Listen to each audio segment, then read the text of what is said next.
C'est à force de mettre l'espoir du changement que nous voulons voir dans le monde sur les épaules d'hommes politiques qui ont pour seul intérêt que rien ne change, que rien ne changera. Comme le disait Alain Chartier, le trait le plus visible de l'homme juste n'est point de vouloir du tout gouverner les autres, si ce n'est de se gouverner seulement lui-même. Cela décide tout, autant dire que les pires gouverneront. Aujourd'hui l'injustice est le fruit de l'élévation d'hommes injustes que nous cautionnons, par l'illusion du choix, en allant voter. Illusion du choix, car tous veulent nous gouverner. Nous donnons du pouvoir à un homme qui le veut, nous élevons des tyrans en accomplissant leurs vœux. Soyons réalistes, si nous élevons un chef ce n'est pas pour l'amour de la hiérarchie, ni de la servitude, mais par peur du manque de sécurité, par crainte de l'étranger, de notre voisin, de l'inconnu, au lieu d'avancer à ce que chacun s'autogère, prenne en main sa vie, se dirige, et soit acteur de la solidarité, notamment envers les plus démunis, que nous voyons chaque jour mendier. Osant penser que ce n'est pas sincère, quand chaque nuit, quand nous dormons bien au chaud, eux meurent sous nos yeux. Si leur cœur s'est endurci par notre indifférence quotidienne, sachez qu'ils ont la force, quand ils sentent la mort venir, d'aller dans l'ombre d'une rue, ayant jusqu'à la fin de la compassion pour notre conscience, mourant comme un inconnu, considéré comme déchet par notre société, et de plus en plus par notre propre cœur, témoignant de la perdition de nos valeurs humaines. Non, nous préférons qu'un homme dirige chacun d'entre nous, ce qui soulage notre conscience de la mort de notre voisin, de notre frère ou sœur dans la rue, quitte à même accepter que ces dirigeants, sous la pression des finances et de l'objectif de puissance, fassent reculer nos libertés sous couvert de sécurité, quitte à bafouer l'égalité en lui donnant le pouvoir d'avoir plus de droits, en nous façonnant de plus en plus dans notre individualisme.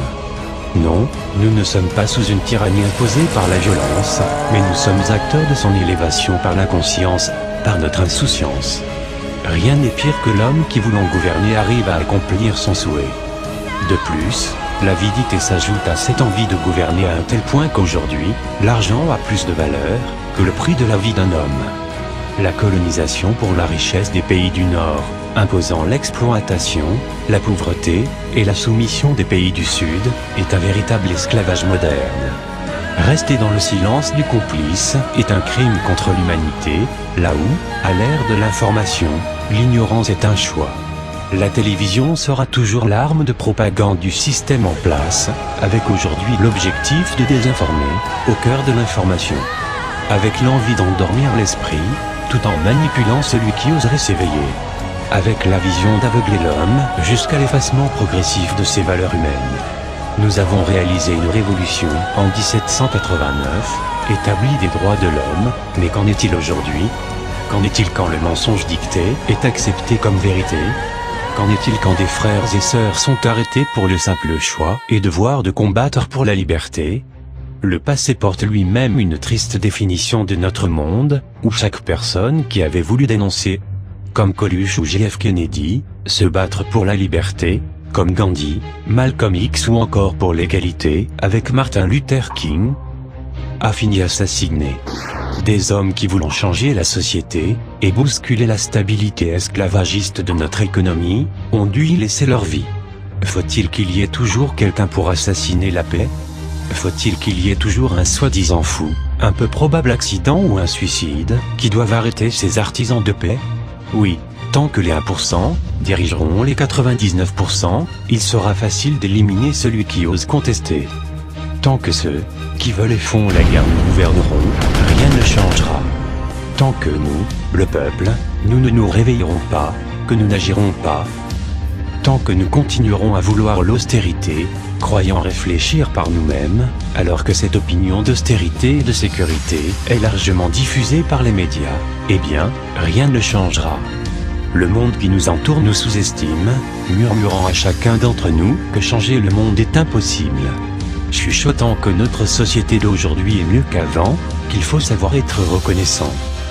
Arrivant même à nous le faire croire, en oubliant malheureusement qu'une société cautionnant l'injustice, arrivant à tuer sous notre indifférence, et faire de l'ignorance sa propre puissance, en utilisant en plus la manipulation des esprits, n'a rien de mieux que les régimes totalitaires du passé.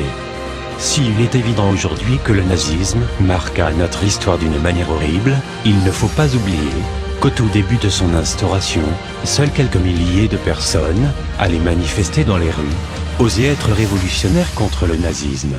Aujourd'hui nous voilà dans un autre système, à chacun d'entre nous de prendre le temps d'analyser, de s'y éjecter pour méditer, car comme décrit dans le roman 1984, de George Orwell, la guerre est paix, la liberté est esclavage, et l'ignorance de la force du système en place.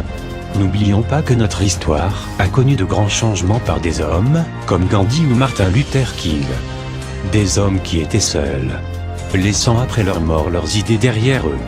Imaginez que nous décidions de nous lever tous ensemble, imaginez que nous prenions enfin en main nos vies.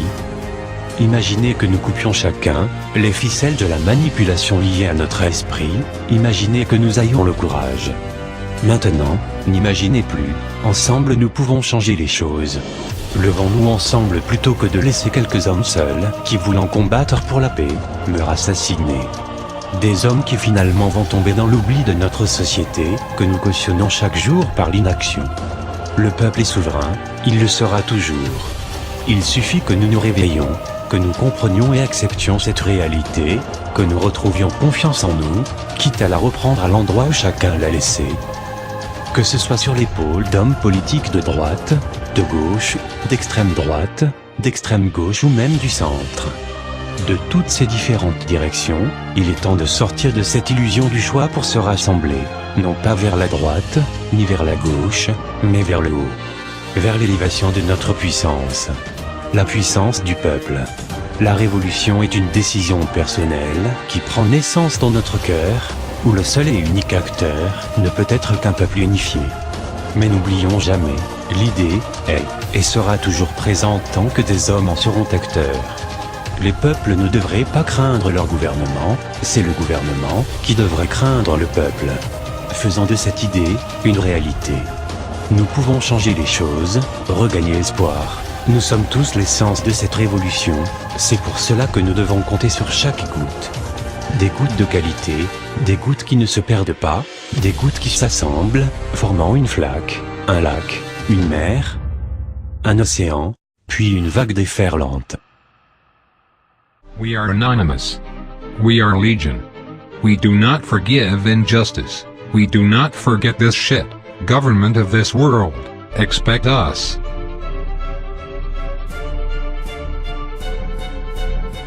We are anonymous.